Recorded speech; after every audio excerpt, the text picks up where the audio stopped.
शाह और व्यापारी, फिर की फर्क है इन्हां विच और महापुरखां विच? जे इन्हां भी मरण है और ओ भी ऊट सिधारे, तां दोहां विच फर्क की होया? जे रहन न पावे सुर नर देवा और ऊट सिधारे कर मुनजन सेवा, बादशाह सहा व्यापारी मरना, जोधी सैसो काले करना, ये सब कोई काल दे वस है, तो फिर फर्क की है? फिर एडियां वडियाइयां महापुरखां दियां एडियां ताकीदां बई सेवा करो, जम नेड़े नहीं आवेगा, मरदा गए दोनों, वो भी चला गया वो भी चला गया। फर्क की पिया? साहिब आखिर फर्क ये है, तुसी सिर्फ उन्हां दे शरीर करके पे तकदे हो कि दोनों चले गए हैं, क्योंकि शरीर तो किसे दा रहना है। शेख हयाती जग न कोई थिर रहा, शेख हयाती एहन करनियां कमाइयां वाले, ये भी संसार में सदा नहीं रहे शरीर करके, और वो भी नहीं रहे कि जो बहुत सुंदर सन, ਜਿਹੜੇ ਆਂਦੇ ਨੇ ਰੱਬ ਹੀ ਕੋਈ ਨਹੀਂ। ਇੱਥੇ ਤਾਂ ਆਉਣਾ ਇਸ ਵਾਸਤੇ ਹੈ ਕਿ ਜੋ ਆਂਦੇ ਨੇ ਕੋਈ ਨਹੀਂ, ਸਾਨੂੰ ਪ੍ਰਤੀਤ ਹੋ ਜਾਵੇ ਕਿ ਉਹ ਹੈ। ਸਾਹਿਬ ਆਖਦੇ ਨੇ ਹੈ ਤੂੰ ਹੋਮਨਹਾਰ, ਤੂੰ ਪਹਿਲਾਂ ਵੀ ਸੀ, ਤੂੰ ਹੁਣ ਵੀ ਹੈ, ਤੂੰ ਅੱਗੋਂ ਵੀ ਹੋਏਗਾ। ਗੁਰੂ ਨਾਨਕ ਪਾਤਸ਼ਾਹ ਨੂੰ ਜਿਸ ਵੇਲੇ सदा आया ना भी आओ जरा दरगाह नूं, ते वही विच लाई चुब्बी ते दरगाह नूं चले गए। 3 दिन नदी चों बाहर नहीं निकले।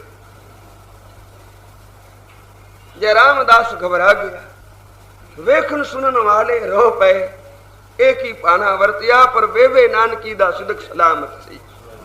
उन्हें आखिया कोई चोज है जी, तुसी मेरे वीर नूं अजे तक नहीं पछाणिया? आप नारायण कलाधार जग में परवरियो। ते जिस वेले चुब्बी ला के वेई विच गए अकाल पुरख दी दरगाह नूं, ते बाबा जी आखदे सन उत्थे टाइम नहीं, जिवें इत्थे टाइम है ना भी किन्ना चिर होया ही आया, आखे 5 मिनट, तो इत्थे गिणती है। असी गिणतियां दे देश दे वासी हां, इसे वास्ते सदा गिणतियां च पै रहिंदे, कदे गिणतियां चों निकले ही नहीं। उथे गिणतियां नहीं, उथे टाइम नहीं। जिथों दा जिक्र हजूर करदे हन, सूख महल जाके ऊंच दुआरे, जामे वासे भगत प्यारे, सहज कथा प्रभ की अत मीठी, पर विरले काहू नेत्र डिठी। वेखण वाले भावे हैं विरले, पर वेखिया तो है ना। ये तो नहीं भी किसी ने तकिया ही नहीं, वेखण वाले जरूर हन पर हैं थोड़े। उन्होंने ही वेखिया जिन्हें इत्थे श्वास श्वास जपिया श्री वाह। ਉਹ ਥਾਂ ਵੇਖੀ ਹੋਈ ਇੱਥੇ ਆ ਕੇ ਵੀ ਉਹਨਾਂ ਨੂੰ ਭੁੱਲੀ ਨਹੀਂ। ਸਾਹਿਬ ਕਲਗੀਧਰ ਪਾਤਸ਼ਾਹ ਆਖਦੇ ਨੇ ਚਿਤ ਨਾ ਭਇਓ ਹਮਰੋ ਆਮਨ ਕੋ, ਮੇਰਾ ਉਥੋਂ ਆਮਨ ਨੂੰ ਚਿੱਤ ਹੀ ਨਹੀਂ ਸੀ ਕਰਦਾ, ਪਰ ਆਉਣਾ ਪਿਆ ਮਜਬੂਰੀ, ਕਿਉਂਕਿ ਹੁਕਮ ਸੀ। ਉਸਦੇ ਹੁਕਮ ਨੂੰ ਕੋਈ ਟਾਲ ਨਹੀਂ ਸਕਦਾ। ਜੇ ਹੁਕਮ ਟਾਲ ਦੇਵੇ ਤਾਂ ਮਨਜ਼ੂਰ ਨਜ਼ਰ ਨਹੀਂ ਹੋ ਸਕਦਾ। ਇਸ ਵਾਸਤੇ ਆਉਣਾ ਪਿਆ, ਪਰ ਆ ਕੇ ਵੀ ਚੁਭੀ ਰਹੀ ਸੁਰਤ ਪ੍ਰਭ ਚਰਨਨ। ਉੱਥੇ ਐਸਾ ਨਜ਼ਾਰਾ ਹੈ ਕੋਈ ਕਿ ਇੱਥੇ ਆ ਕੇ ਵੀ ਸੁਰਤ ਜਿਹੜੀ ਹੈ ਇਹ ਉੱਥੇ ਖੁੱਬੀ ਹੋਈ ਹੈ। ਕਿਤੇ ਸੰਗਤਾਂ ਆਉਂਦੀਆਂ ਤੇ ਬਾਬਾ ਜੀ ਗੱਲ ਕਰਦੇ ਸਨ, ਤੇ ਗੱਲ ਕਰਦਿਆਂ ਕਰਦਿਆਂ ਚੁੱਪ ਕਰ ਜਾਣ।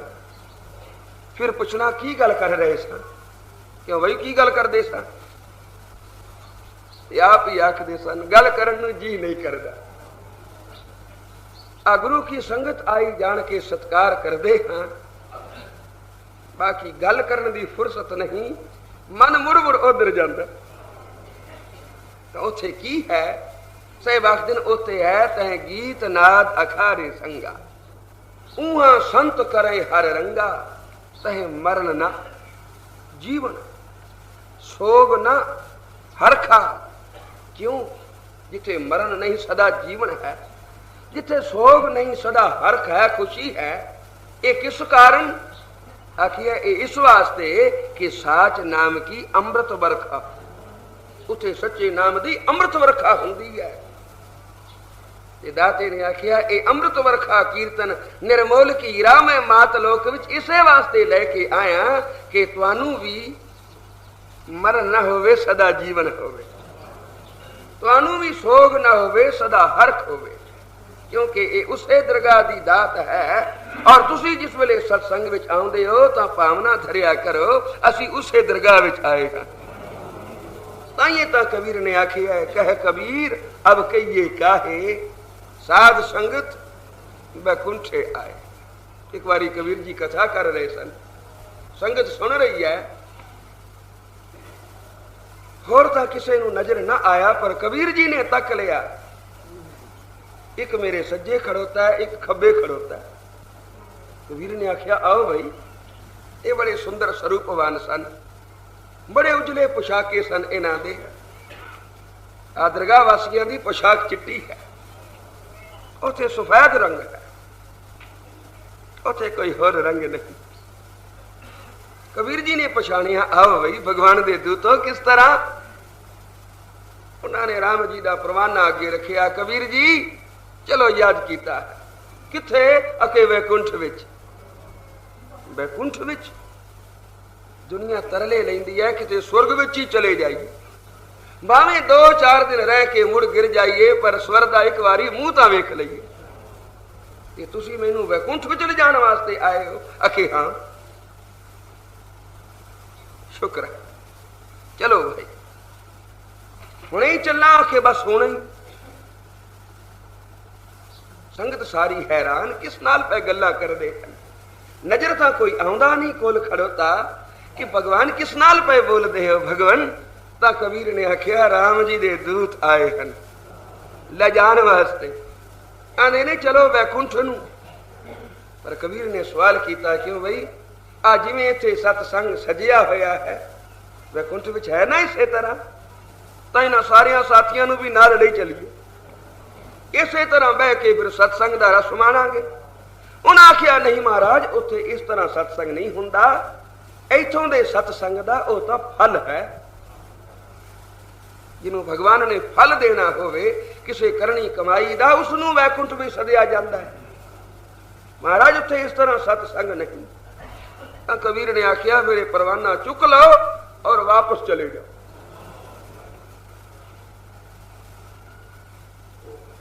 ਕਿਉਂ? ਆਖਿਆ ਰਾਮ ਬੁਲਾਵਾ ਭੇਜਿਆ, ਵਾਚ ਕਬੀਰ ਹੈ ਰੋ, राम बुलावा भेजिया, बाच कबीर है रो, क्या करूं बैकुंठ को जहां साध संगत नहीं हो। मैं उस बैकुंठ नूं क्या करा जिथे सतसंग नहीं। वही सानू तो यही बैकुंठ है। दुनिया दे लोगों बैकुंठ दी आस मत करो। क्यों? जब लग मन बैकुंठ की आस, तब लग नाही चरण निवास। क्योंकि इच्छा है ना, ये कोई भी इच्छा मन में रहेगी, मन गुरु दे चरना नाल जुड़ेगा नहीं, कुछ फर्क आ जाएगा। आ टांका लाने वाले मुड़ मुड़ ठकोर के वेखते हैं किते विच हवा तो नहीं आ गई। जे हवा आ जाए तो टांका लगता नहीं, फिर उखड़ जाता है।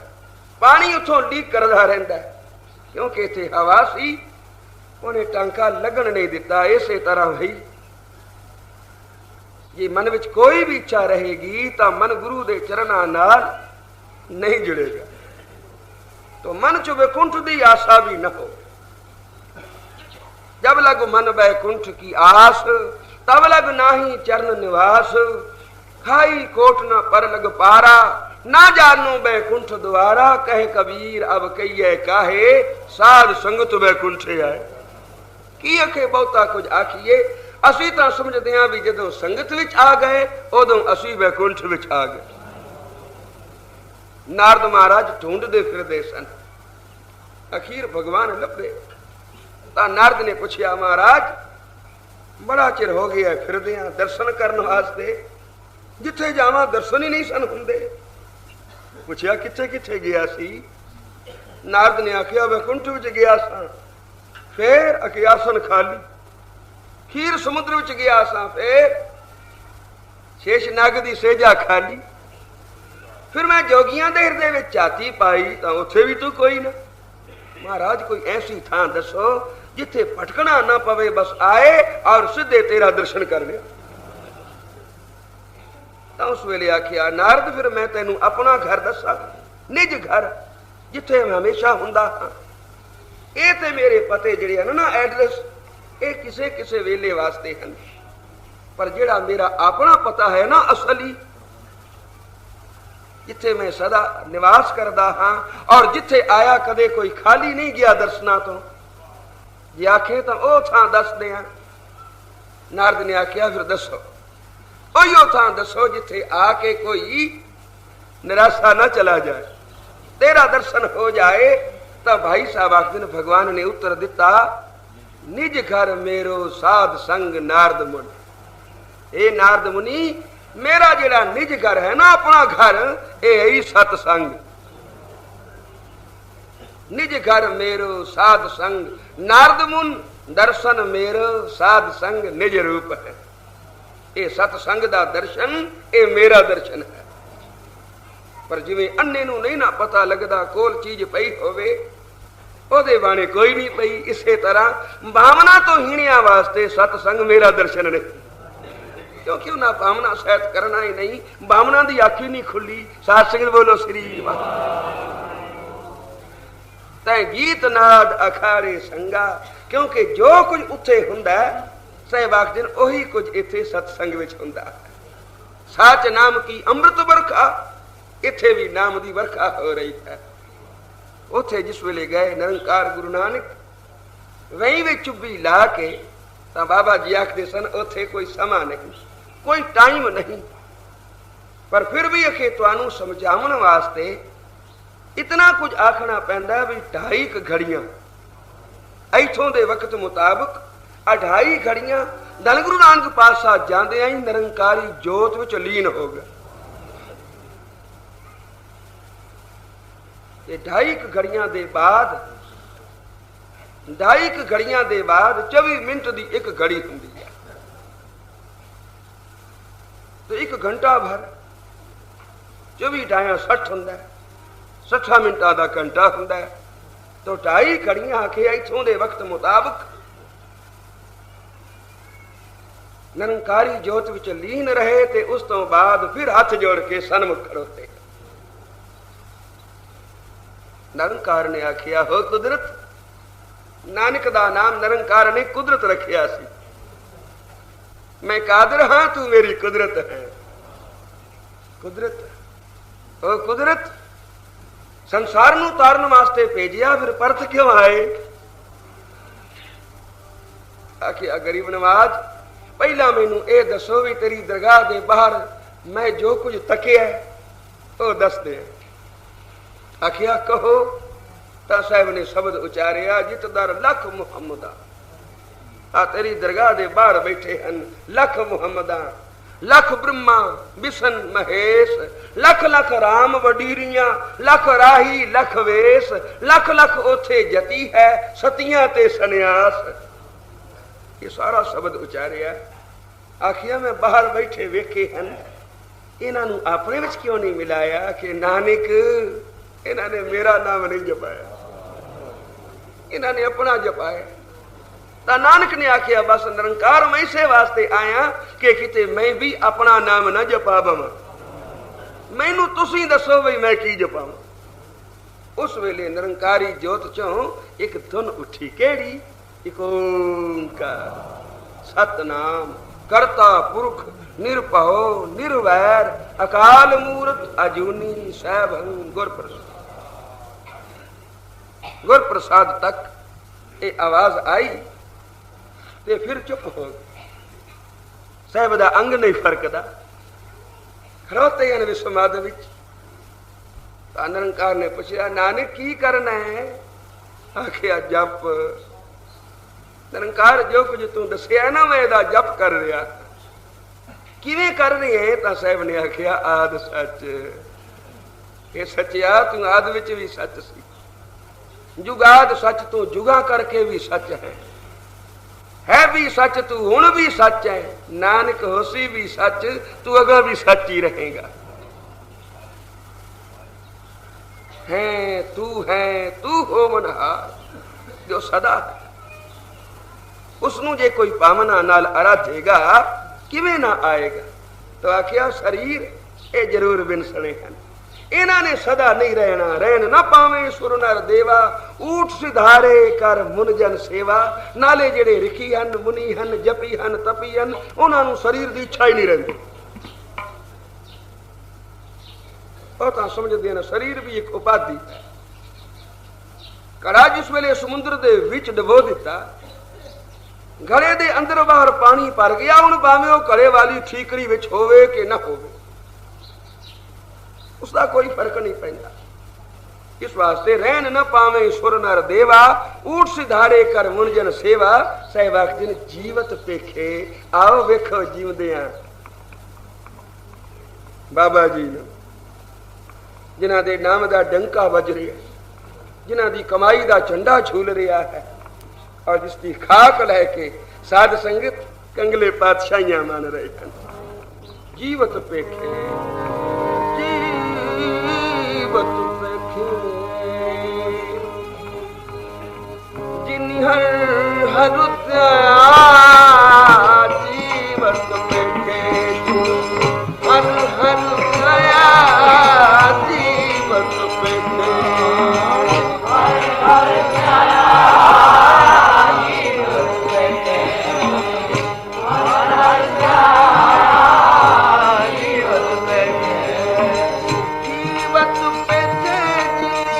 हर हर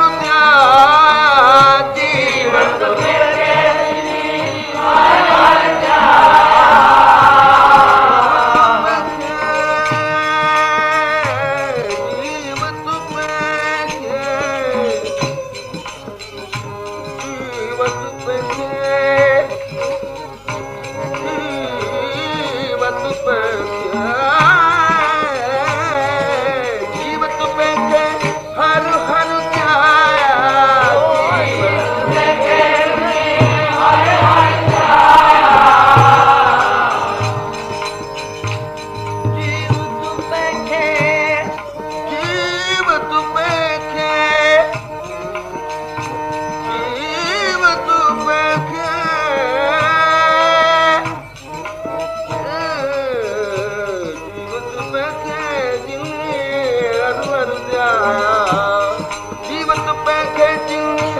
हर